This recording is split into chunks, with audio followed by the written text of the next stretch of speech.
Watu wengi huwa wanashindwa kuelezea hisia zao kwa watu wanaowapenda kwa sababu ya hofu ya kukataliwa. Unakuta mtu anampenda mtu lakini anashindwa ataanza vipi kuelezea hisia zake. Lakini usijali, katika video hii nitaenda kufundisha mbinu 6 za kisaikolojia za kuelezea hisia zako kwa mtu unayempenda kwa ujasiri bila hata kuogopa. Na kuanzia leo hutaogopa tena kuelezea hisia zako kwa mtu unayempenda. Lakini kama hii ndio mara yako ya kwanza kujiunga na channel yetu ya Elkan TZ, karibu sana na usisahau kusubscribe. Okay, mbinu ya kwanza ni kubadilisha mtazamo wako. Tunasema the mind shift. Sasa unajua, kabla ya kufanya jambo lolote katika kitu chochote hapa duniani huwa ni kubadilisha mtazamo. Sasa mara nyingi ujasiri wowote huwa unaanzia ndani kabla ya kuonekana nje. Unapomwona mtu kafanya jambo fulani la ujasiri, manake lilianzia ndani. Sasa unapokuwa akili yako imejazwa na hofu, ndipo hapo unaanza kuonekana unatetemeka, unakosa maneno ya kuzungumza, unatoka na jasho, unakuwa na wasiwasi wa kiwango cha juu kwa sababu akili yako imejazwa na hofu. Sasa kuna mbinu 3 za kubadilisha mtazamo wako pale unapomkaribia mtu ambaye unampenda na unataka kumwelezea hisia zako, au unapotaka kwenda kumtongoza mtu unayempenda. Sasa jambo la kwanza kabisa ni kubadili uwindaji kuwa uchunguzi. Tunasema investigation over hunting. Sasa hii ikoje? Unajua, mara nyingi watu wengi wanakosea wanapoenda kwa mtu ambaye wanampenda, wanakuwa wanaonekana kabisa kama wanamhitaji. Hiyo ndo tunaita uwindaji. Yaani anaenda kwa sana intention kama nikachukue namba pale au niende ili huyu mtu anipende. Sasa pale utakuwa unaonekana huko too much desperate, yani kwamba unamhitaji kwa kiwango kikubwa. Na unajua watu wengi wameshajifunza, wale watu ambao wanawahitaji kwa wajilinde zidi ya watu hao. Kwa atajitengenezea mechanism ya kujilinda zidi yako. Lakini unapoenda kama mchunguzi anakuaje? Ni yule mtu ambaye anasema kwamba hebu ngoja nikaangalie kama huyu mtu tunaweza kuendana, na kama tutaendana basi nitaachana naye. Sasa changamoto ya uwindaji, manake pale utatamani kwenda kumdhibitishia thamani yako. Manake sasa wewe utakuwa chini, unamsubiria yule aone thamani yako. Sasa hapo ndo utaanza kuigiza, utaanza kutafuta maneno ya kuzungumza, utaanza kujirekebisha ili uwe perfect, utaanza kutafuta namna gani ujiweke sawa. Hasa pale ndo unajikuta unaigiza, unakuwa sio wewe. Lakini mtu anayefanya uchunguzi, manake anaenda kama kitu cha kawaida, yani kama ni jambo la kawaida kwamba hebu ngoja nikaongee na huyu binadamu mwenzangu nione kama tunaweza tukaendana. Manake pale hauhitaji kuanza kujitengeneza, kupangilia mambo, kwa sababu huhitaji kuonesha thamani yako kwa mtu, kwa sababu pale mara nyingi mnakuwa mnashare wote thamani, kwa sababu yule mtu ambaye anaenda kuongea naye, manake unaangalia huyu kama tunaendana, kwa sababu yeye mwenyewe pia atajitahidi aoneshe kwamba ana fit kulingana na vile ambavyo wewe unahitaji. Sasa kosa kubwa ambalo watu wengi wanafanya kwenye issue ya uwindaji, unakuta anaenda huyu nikachukue namba, au huyu lazima nipende. Mwisho wa siku unajikuta unaanza kuigiza, unaanza kutengeneza maneno, na hapo sasa unajikuta kwenye hofu. Kwa hiyo badilisha mtazamo. Baada ya kusema huyu mtu nifanyeje ili anipende, au nitafanyaje nikachukue namba, au ngoja nikachukue namba pale, hapo utakuwa too much desperate na utajikuta huwezi kwenda kwenye uhalisia. Unajikuta unaigiza, utakuwa hauko natural. Na mara nyingi ukiwa unaigiza unajikuta unafanya vitu ambavyo sio natural na ambavyo sio vya uhalisia wako, na utaonekana unaogopa au una hofu. Lakini unapokuwa kwenye ile mindset au mtazamo wa uchunguzi kwamba hebu ngoja nikamwangalie huyu kama tunaweza kuendana, maana yake mazungumzo yako yanakuwa kwanza ya kawaida, yanakuwa natural na unakuwa hauna hofu. Lakini jambo la pili, epuka spotlight effect, yani hisia ya kumulikwa. Hasa kuna saikolojia moja inasema hivi, sisi binadamu huwa tunahisi kuna watu wako wanatuangalia. Ndio hiyo tunaita spotlight effect. Yani unapokuwa unafanya jambo, wewe unahisi kuna mtu anakuangalia au kuna jamii inakuangalia, lakini kiukweli hakuna mtu anayefuatia maisha yako kwa kiasi hicho. Ukitaka kujua hilo, hata kwa mfano ukiwa unatembea mbele za watu kajikwaa ukadondoka, watu watacheka kwa muda huu, afu baada ya hapo watasahau kabisa. Lakini sasa ile akili yetu imeshajitengenezea kwamba watu wanatuangalia, au nikikosea jambo fulani kuna watu watanicheka. Hiyo sio ukweli. Huo ni mtazamo wa spotlight effect, kwamba tunaona kama kuna watu wanatutazama. Kiukweli watu wako busy na maisha yao, hana muda wa kufuatia kila kitu cha kwako. Hata kama limetokea jambo kwenye mitandao ya kijamii, huwa watu wanalisema baadaye linapotea. Huo ndio uhalisia. Sasa unapokuwa unaona kwamba kuna watu wanakutazama au kuna mtu anakufuatilia kuone, hiyo sio ukweli. Kiukweli kila mtu yuko busy na maisha yake. Hata kama umeenda kuongea na mtu alafu ukakataliwa, watu watacheka kwa huo muda, lakini baadaye watasahau. Huo ndio ukweli. Lakini hii spotlight effect huwa inawasili watu wengi. Mtu anaona nisiende kuongea na wewe mtu, watu watanicheka, nikikosea watu wataniona ni mtu ajabu, lakini kiukweli watu wako busy na maisha yao. Hata kwenye daladala wewe unaweza kuona kama mtu anakuangalia, lakini kiukweli kila mtu yuko na mawazo yake. Unaweza kukuta mtu anawaza mgonjwa wake, anawaza kazi yake. Sasa wewe kwa sababu ya ile hisia spotlight effect unaona kama watu wote wanakutazama wewe, lakini sio ukweli. Na hii ndio waga inawaharibia watu mtazamo, kwa anajikuta anakuwa na hofu kubwa, hata anashindwa kuelezea vile anavyohisi kwa mtu anayempenda. Lakini jambo la tatu ni reframe kukataliwa. Tunasema rejection as a feedback. Unajua watu wengi wanaogopa kuelezea hisia zao kwa sababu ya hofu ya kukataliwa. Unakuta mtu anawaza kwamba ataonekana hana thamani baada ya kukataliwa, lakini kiuhalisia sio ukweli. Kwa sababu kila mtu anaenda kumfuata kumwelezea hisia zako, sio kila mtu atakubali. Kuna wengine unakuta ana mtu mwingine ambaye anampenda, au unakuta hahitaji mahusiano kwa muda huu. Na hiyo onyeshi kwamba eti wewe hauna thamani.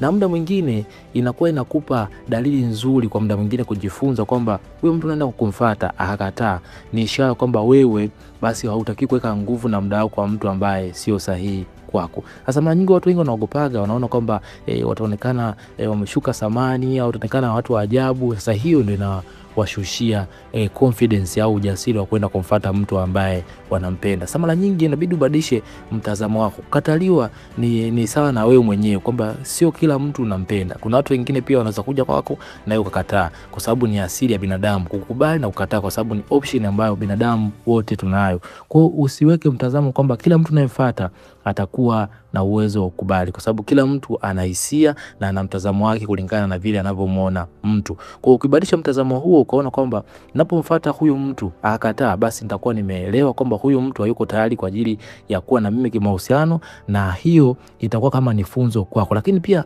issue ya kukataliwa inakusaidia kulearn na kuongeza ujasiri, kwa sababu ujasiri ni kama misuli. Unapoenda kuelezea hisia zao kwa mtu mmoja ndio unajifunza zaidi na kupata experience zaidi ya kwenda kuongea na mtu mwingine. Lakini unapoogopa utajikuta unabakia sehemu hiyo na utakuwa na uwezo wa kwenda kumfesi mtu ambaye unampenda. Kwa hiyo inabidi ubadilishe mtazamo wa kuona kwamba kukataliwa ni sehemu ambayo inashusha thamani yako, na badala yake ona kama ni sehemu ambayo unajifunza na kujua mtu gani ni sahihi wa kuwa naye. Sasa mbinu ya tatu ni kutumia sheria ya sekunde 3. Sasa hii sheria ya sekunde 3 huwa ni mbinu ya kisaikolojia, lakini pia ni mbinu ya kijeshi, kwa sababu wanajeshi huwa hawanaga muda wa kupoteza, wanachukua hatua haraka mno. Sasa hii mbinu inafanya kazi kwa sababu unajua si binadamu huwa kuna kiwango kidogo sana cha kuruhusu ubongo wetu kuanza kutafakari na kufikiri. Tunasema overthinking kabla kufanya jambo. Kwa hiyo unapoweka muda mrefu zaidi ndipo unaupa ubongo wako nafasi ya kuanza kutafuta sababu ya kuzuia wewe usifanye kitu hicho. Hiyo mara nyingi ni kama namna ya ubongo wako waga unakulinda na vitu ambavyo unaenda kuvifanya sasa, vile ambavyo unaviona kama ni vigeni au ni vitu ambavyo ni tofauti, waga inatengeneza mazingira ya kulinda. Kwa hiyo ndio waga mara nyingi inazuia watu wengi wasichukue hatua. Sasa hiyo nafasi huwa ni sekunde 3. Yaani kabla ubongo wako hujaanza kutafuta sababu, atakuonaje, atakudharau, itakuaje, hiyo sehemu huwa ni sekunde 3. Sasa ukiweza kuimiliki hiyo, unaweza kuondoa kabisa hiyo hali ya kuogopa na ukachukua hatua kabla hiyo sehemu haijaanza kukuongoza au kutawala, yani sehemu ya ubongo kuanza kuchukua nafasi ya kuanza kukuongoza. Ndio maana wanajeshi ikitokea jambo huwa hawapotezi muda, ameshachukua hatua, na kama kwa mfano labda kuweka chini, ameshakuweka chini tayari, kwa sababu wana ile mbinu kwamba action without delay. Sasa hii unaweza kuitumia pia kwenye sehemu ambayo unaweza kumfuata mtu ambaye umevutiwa naye au mtu ambaye unampenda, unataka kuelezea hisia zako. Sasa kuna mchakato wa kuitumia mbinu hii. Jambo la kwanza kabisa, ile sekunde ya kwanza utakuwa utambue. Kwenye kutambua maana yake unamuona mtu ambaye umevutiwa naye. Lakini sekunde ya pili ni kuanza. Kabla ya kuanza kuwaza nitasemaje, vipi nikikataliwa, unaanza kuelekea kule ambapo ule mtu ambaye umevutiwa naye. Lakini sekunde ya tatu ni kutamka. Anza kusogea karibu alipo yeye, na usianze kuwaza utazungumza nini. Anza na mazungumzo ya kawaida kama salamu, unaweza kusema habari au mambo, vipi hali yako. Usianze kuwaza utazungumza nini, kwa sababu hatua ya kwanza ni kuzuia ubongo wako usianze kutafuta sababu za kuanza kukuzuia wewe usichukue hatua. Kwa hiyo kitu cha kwanza ni kufika ile sehemu. Ukishafika basi na mazungumzo yataanza kujitengeneza yenyewe, na unajikuta unaanza kuongea bila hofu, kwa sababu unakuwa umezuia kile kiwango cha ubongo wako kwanza kutafuta sababu za kukuzuia wewe kuchukua hatua.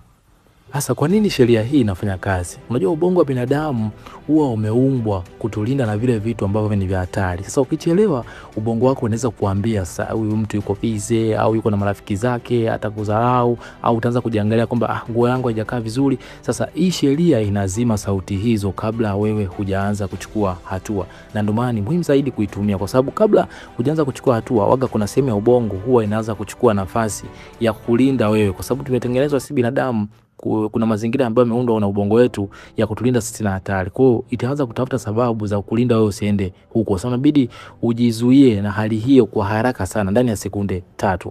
Lakini jambo la pili, inaonesha ujasiri wa asili. Unapomwendea mtu mara moja unaonekana na ujasiri wa asili na unajua unachokitaka. Lakini unapoanza kusita kwa muda mrefu, unaanza kufikiria utasemaje, unapoanza kumwangalia mtu kwa muda mrefu, unaonekana kama unawoga au kama unamtafuta mtu kwa siri au unamuinda mtu kwa siri. Sasa na hiyo itakuonesha kwamba wewe hujiamini. Lakini pia hii mbinu inajenga momentum. Unapofanya maamuzi kwa haraka, huwa kuna kemikali inaitwa adrenaline, huwa inatusaidia sisi kupambana na mambo ambayo yanakuja mbele yetu, yani kwamba tupambane au tukimbie. Kwa hiyo unapofanya maamuzi haraka, ile adrenaline inakusaidia kukupa nguvu ya kuchukua hatua haraka. Kwa hiyo hii mbinu ina nguvu kwa sababu inazuia ile sehemu ambayo ubongo wako unaanza kutafuta sababu au excuse za kuzuia wewe usichukue hatua. Sasa jinsi ya kuifanyia mazoezi sheria hii ya sekunde 3. Jambo la kwanza kabisa, kama una aibu sana, usianze kwa mtu ambaye umevutiwa naye sana. Kwa sababu unapokuwa unajifunza utaki kuanza na level kubwa zaidi. Unatakiwa kufanya hivi, anza na mtu wa kawaida. Unaweza kumsalimia mhudumu wa sehemu ambayo unaenda kupata huduma au kwenye duka au mtu yote mgeni. Lakini unaweza kutumia hii mbinu pia kumuuliza mtu swali, mtu yote mgeni unaweza kumwambia samahani, sasa hivi saa ngapi, au hii njia inaenda wapi, kwa mtu ambaye yote ambaye hujamzoea au ni mtu mgeni kwako. Sasa ukishazoea hivyo, ndani ya hizo sekunde 3 unaweza ukajaribu kwa mtu sasa ambaye umevutiwa naye. Lakini ukienda moja kwa moja kwa mtu ambaye umevutiwa naye, utajikuta kwa mwanzo kwa sababu ya ile hofu na wasiwasi hautaifanya vizuri, kwa sababu unajua si binadamu, waga tunajifunza kwa kurudia kitu au kwa kukifanya kitu mara kwa mara na kinazoeleka, kinaonekana cha kawaida. Lakini unapoenda moja kwa moja utajikuta hauwezi kufanya kwa ufanisi. Lakini unapokifanya kwa mtu mwingine kwanza, kwa watu wa kawaida ambao hawakupi hofu zaidi, unazoea na unajikuta una uwezo wa kufanya sehemu nyingine. Sasa siri ya mafanikio ya mbinu hii, usifikirie cha kusema wakati unatembea kuelekea kwake. Lengo la kwanza ni kufika tu mbele yake na ubongo wako utajua cha kusema mara tu utakapofika, kwa sababu utakuwa huna namna nyingine zaidi ya kuongea. Kwa kitu kikubwa cha muhimu, fika kwanza, na ukifika utaanza kuona maneno yenyewe yanajipangilia, kwa sababu utakuwa hauna option nyingine, badala yake ni kuzungumza tu. Sasa kumbuka, waga ujasiri huwa hauji kwa kusubiri uoga uishe, unakuja kwa kuchukua hatua ukiwa bado unaogopa. Na hii ndio waga tofauti kati ya mtu jasiri na mtu muoga. Mtu jasiri sio kwamba mpaka uoga usubiri uishe, huwa anachukua hatua hata kama kuna uoga. Lakini mtu mwenye uoga huwa yeye anasubiri kwanza mpaka ile hali ya uoga iishe. Kiukweli ule uoga hautaisha, kwa sababu uoga unaisha kwa wewe kuchukua hatua. Sasa mbinu ya 3 inaitwa anza na mazingira, yani contextual opening. Sasa hii ndio mbinu nzuri kwa mtu ambaye anaibu sana na anayeogopa, kwa sababu mara nyingi hauendi moja kwa moja kuanza kusema maneno yanayoonyesha kama unamhitaji mtu. Badala yake unaanza kutumia mazingira ili kuanzisha mazungumzo. Lengo ni kuanzisha mazungumzo, kwa sababu ukishaanza kuongea na mtu utaanza kuona kama huyo mtu yuko interested na anataka mazungumzo zaidi au hahitaji mazungumzo. Kwa sababu mara nyingi watu wengi wanaogopaga jinsi ya kuanzisha mazungumzo, kwa sababu unapoanzisha mazungumzo, na hiyo itaonyesha kwamba huyo mtu uendelee naye au umwache kabisa. Sasa ili kupata mazingira ya kuongelea, huwa tunaangalia vitu vitatu, yani mahali. Kitu cha pili tunaangalia kitu anachofanya, lakini kitu cha tatu tunaangalia tukio linalotokea. Sasa tukianza na mahali, mara nyingi ni sehemu ambayo inaunganisha nyinyi mkiwa pamoja. Kwa mfano labda kwenye mgahawa, unaweza kumwambia habari, naona hicho kinywaji unachokunywa watu waga wanakisifia sana kwamba ni kizuri. Hivyo kinaitwaje? Yani ni mazungumzo ya kawaida ambayo yatawafanya nyinyi mwanze kuzungumza. Lakini hata kwa mfano labda kwenye sherehe, unaweza kusema DJ anaonekana anajua kupiga muziki vizuri. Yani kitu chochote ambacho kinaunganisha pamoja unaweza kukitumia hicho ili mwanze mazungumzo. Lakini jambo la pili ni kitu anachofanya, tunasema activity. Sasa hapa unatumia uchunguzi wako wa sekunde chache kumwangalia. Kwa mfano kama ameshika kitabu, unaweza kumwambia hicho kitabu ulichokishika hivi kinaitwaje? Maana woga nakiona sana mtandaoni, watu wengi wanakielezea kwamba ni kizuri. Yani ni mazungumzo ya kawaida. Au kwa mfano anachagua bidhaa supermarket na ukamwona ameshika juisi, unaweza kumwambia hiyo juisi naiona watu wengi sana wanaichangamkia, hivi kweli ni tamu? Yani ni mazungumzo ambayo yanawafanya nyinyi kuanza kuzungumza. Lakini pia kuna tukio la pamoja, yani shared experience. Hili waga ni tukio ambalo linawakuta nyinyi mkiwa pamoja. Kwa mfano labda imetokea mvua, labda mko sehemu fulani, unaweza ukasema hii mvua kweli mbona kama imetokea ghafla, tutafika kweli nyumbani vizuri leo? Au kama mpo kwenye foleni, unaweza ukasema hii foleni mbona ndefu sana, tutawahi kufika? Yani kitu chochote ambacho kinawafanya nyinyi mwanze kuzungumza, na unazungumzia kitu ambacho kinawazunguka katika mazingira yenu ya kawaida. Sasa kwa nini mbinu hii inafanya kazi kwa mtu mwenye aibu? Jambo la kwanza kabisa, haina riski, yani low riski. Ukiongea na mtu kuhusu mazingira na ukaona kwamba hakujibu vizuri, hauwezi kujisikia vibaya kwa sababu unakuwa hujamuelezea hisia zako. Lakini inaonyesha ni mazungumzo ya kawaida, kwa sababu unapokuwa unazungumzia mazingira, mtu anakuwa anakuona wewe sio kama mwindaji, anakuwa anakuona kama ni mtu wa kawaida, kwamba unafanya mazungumzo tu ya kawaida, kuliko vile moja kwa moja unaanza kumsifia kama umependeza au mzuri. Hiyo inakuwa inaonekana kama una target kitu fulani. Lakini unapozungumzia mazingira ya kawaida, mtu anakuwa anaona kama ni mazungumzo ya kawaida, lakini inajenga daraja. Unajua kwa nini inajenga daraja? Kwa sababu unapokuwa unazungumza mazungumzo ya kawaida, ndio inakuwa kama ni njia wewe kuanza mazungumzo yale ambayo unahitaji wewe, na hapo ndio unajua kwamba huyu mtu niendelee au niishie hapa. Kwa hiyo ni mbinu nzuri, kwa sababu unaanza kumpima mtu, unaona kwamba huyu niendelee naye au nisiendelee zaidi ya hapa. Sasa hatua ya kufuata baada ya contextual opening, yani kuangalia mazingira na kutumia vile vitu ambavyo vinawazunguka. Watu wengi wanakosea, wanajikuta wanaongelea sana na mazingira. Unatakiwa ukishaongea naye kuhusu mazingira, inabidi ubadilishe story, uhamie kwake. Kwa mfano labda umemuona anatibia kwa haraka, unaweza kumwambia habari, naona unawahi sana, unawahi kazini? Akisema ninachelewa kazini, basi unaweza kuongeza sentensi nyingine ambayo inamhusu yeye. Unaweza kumuuliza sasa, wewe ni mwenyeji wa mtaa huu au unapita tu unaelekea kazini? Unaona, yani unatoka kwenye mazingira ya kawaida ambayo ulikuwa unamuona au katika hali ambayo alikuwa anafanya, alafu narudi kwenye yeye mwenyewe. Hapo mbinu hii itafanya kazi, kwa sababu mara nyingi ukibezi kwenye mazingira tu utajikuta mazungumzo yanaonekana ya kawaida, na mwisho wa siku yatakuwa mazungumzo hayana ladha yoyote. Kwa mfano unaweza kusema labda hii foleni ya leo ni kubwa kweli, hivi tutawahi kufika? Anaweza kusema naye kweli kabisa, na mimi nimechoka sana kusimama. Kwa mfano labda mmesimama, au nimechoka sana kusubiri. Unaweza kumwambia pole sana, unafanya kazi maeneo haya au unapita tu kuelekea nyumbani? Mara nyingi anaweza kujibu kulingana sasa na majibu yake, lakini hapa sasa unakuwa umehama kutoka kwenye foleni na sasa unaanza kumjua yeye, na hii mbinu ndio itafanya kazi vizuri. Lakini jambo la kuzingatia, lengo ni kuanzisha tu mazungumzo, na ukishaanza kuanzisha mazungumzo, jitahidi ubadilishe story ianze kuhusiana na kumjua yeye, na hii mbinu itafanya kazi vizuri na itaondoa hofu na woga kwa mtu ambaye unaenda kuzungumza naye.